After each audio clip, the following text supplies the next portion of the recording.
xalinta teknolojiyadda Soomaaliyeed ku soo dhawow xalinta teknolojiyadda Soomaaliyeed albaabkaaga lagu kalsoon yahay ee xirfadeed ee teknolojiyadda macluumaadka. CompTIA waxaan ku siinaynaa xirfadaha, aqoonta iyo kalsoonida aad u baahan tahay si aad ugu guulaysato adduunka dijitaalka ah ee maanta.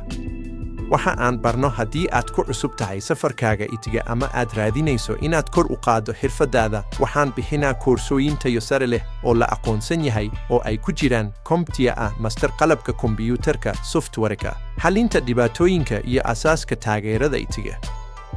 Networking, dhis xirfadaha shabakadaha adag oo u diyaar garow shahaadada ESCO. Hacking anshaxeed amniga iberka, baro sida loo ilaaliyo nidaamyada, loo aqoonsado daldaloolada iyo loo difaaco khataraha iberka.